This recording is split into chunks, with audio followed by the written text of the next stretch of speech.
Time to spend at the Naperville Settlement looking back at the beginnings of the Naperville Fire Department. Now the settlement, you're probably aware, has done a great job of preserving 19th century Naperville. And of course that would include when the fire department was organized in 1874.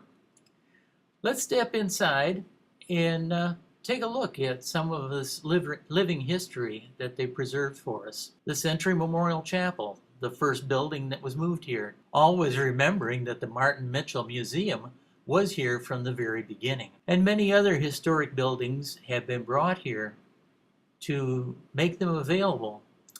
But here's the one we really want to take a look at. The Naperville Village Fire Department. And here we are with a piece of real history. Back in 1874, Naperville lost a half a block of their downtown to fire. I leave it to you to decide which was more embarrassing, losing a half a block of your business district or having to call Aurora to borrow a fire pumper. At any rate, in 1874, the Joe Naper fire hand pumper was bought and put into service. Now, the pull handles on the front aren't in the shop right now, but that was the first order of business. You got to get there. Once you get there, you've got to find water to pump. But once you are there and you've got the water to pump, then these handles come down. Now they're tied up to keep them from falling on the guys' heads while they're rolling. But the handle would be about this high. We put about 4, 5, or 6 men on a side, and you pump it kind of like a teeter-totter, and you keep pumping it, and you get tired, but you got to keep pumping. One time we had a fire department competition here in Naperville where one of the exercises was to see how much water you could pump with the Joe Naper in 2 minutes. It was fun to watch all these young, enthusiastic, fire-breathing firefighters grab the handles and pump like crazy. But after about 45 seconds, they would slow down. And after about 1 minute, they'd be falling to the ground. And somebody said, "We got another minute." "I don't care." Pumping water is hard work, which is why they passed a law that the fire chief had the right to draft labor at a fire scene. Anyone refusing was subject to arrest.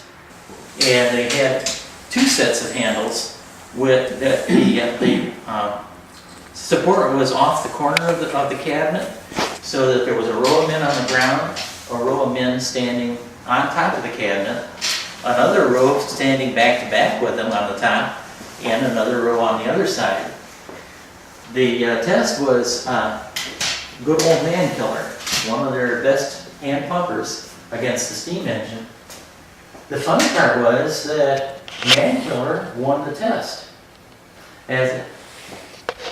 What's that? That's a part of the pump, like that big dome on the front of the Aaron's Fox. You've got an irregular force with the pistons pushing the water on the stroke. So what they do is they pump it into an air bubble to even out, so you don't get as much pulsation and you get a better, more steady water supply at the nozzle. That's the cushion for the handle to bump against when it comes down. It's like a shock absorber. When the handle comes down, you see the worn spot here?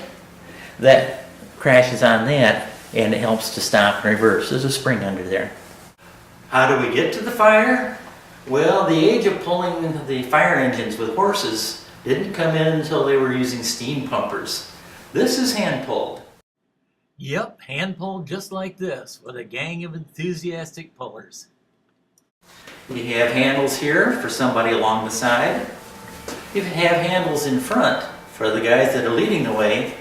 And you also have rope that's coiled around a couple of spools that can stretch out. The more people you have to pull, the easier it is to get there. And once you arrive at the fire, you stop pulling and start pumping vigorously. Now, one thing you maybe noticed on our pumper, there is no hose bed. The hose was supplied by the hose cart. And since you see the handles here, It was pulled by hand, same as the pumper was, to get to wherever the fire was. And then of course they had to find a water supply. That was another reason why we ended up having municipal water supplies with fire hydrants.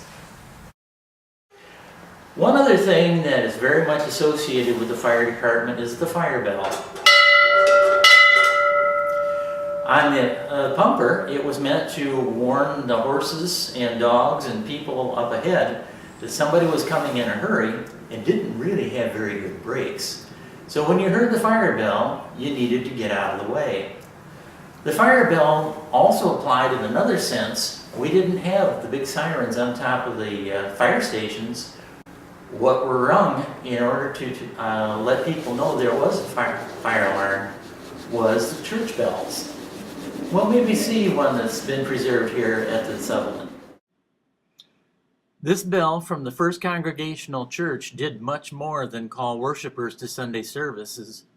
It also served as the city's fire bell, emergency alarm, and curfew warning. Late one night in 1868, the bell rang continuously, waking up the entire town. A group of men from nearby Wheaton had stolen the county records from Naperville's courthouse. Although the bell sounded the alarm, the citizens of Naperville were unable to retrieve the stolen records. Today, the seat of DuPage County is Wheaton.